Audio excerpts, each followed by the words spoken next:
at the end of the previous episode of The Pumpkin Man. He told this story until he passed away. I believed him to some extent, but I never thought it could be real, like this. I think whatever this thing is, it's back again, killing people. Suddenly, their conversation got interrupted when Finn heard footsteps in the distance. The sun was setting, and darkness was slowly cloaking the woods. Who could be in the woods at this hour?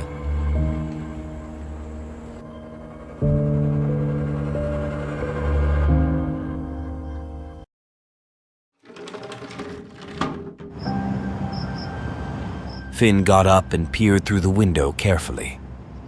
The house was surrounded by old, massive trees, so it was dark outside, making it hard to see if there was anyone. Since the sound of footsteps had stopped, he got back to his seat. Then how did they stop this monster the last time? I'm not entirely certain, but I've heard there were 2 hunters who were very superstitious and believed my father's story. They ventured into the woods on Halloween night to seek out the monster. Most of the townspeople dismissed it as nonsense, but those hunters never returned, and neither did the Pumpkin Man. The night they vanished, I don't know what they did, but all the pumpkin plants mysteriously withered. I mean every single one of them. They remained that way until the next generation of farmers began cultivating pumpkin farms. Ashford replied. It looks like they somehow killed it, right? Or did they do something to destroy all the pumpkins, and that somehow affected the monster? Yeah, I'm not sure, but as I heard, this was a myth here a very long time ago. As I remember it, the story goes that these pumpkin monsters grow from actual pumpkins, so destroying all the pumpkin plants and farms might be the way to eliminate this creature. Yes, this must be the only way. I need to convince Robert to help me with this. Thank you for your time, Mr. Ashford. Of course, and if you need any help, just let me know. Sure, please make sure to lock the door. Finn added as he waved goodbye. Finn left the old house and began walking along the dirt path to his car.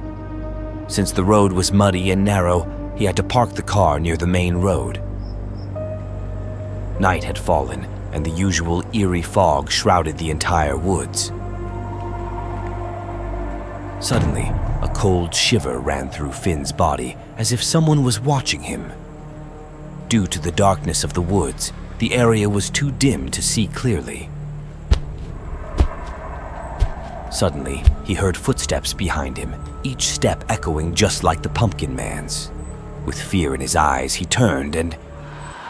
he was right. The Pumpkin Man stood just a few feet away from Finn, looking at him with its menacing, burning red eyes. Finn knew exactly what he had to do. There was no way he could hurt this monster physically. He started running towards his car.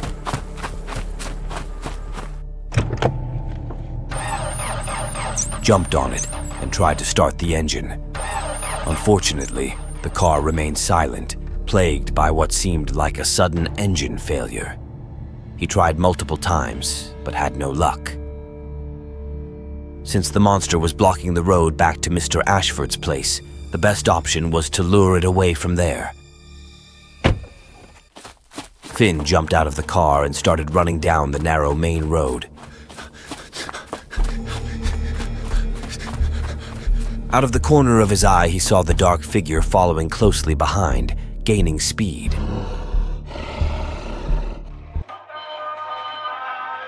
Suddenly, he heard loud Halloween music and saw multiple lights up ahead, along with the raucous sounds of a party.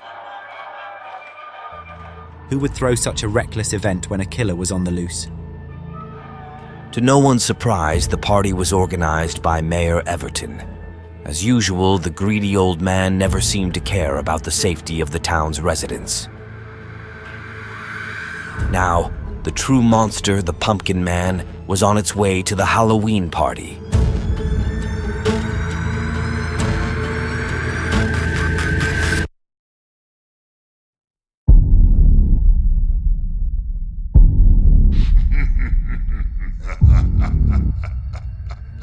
If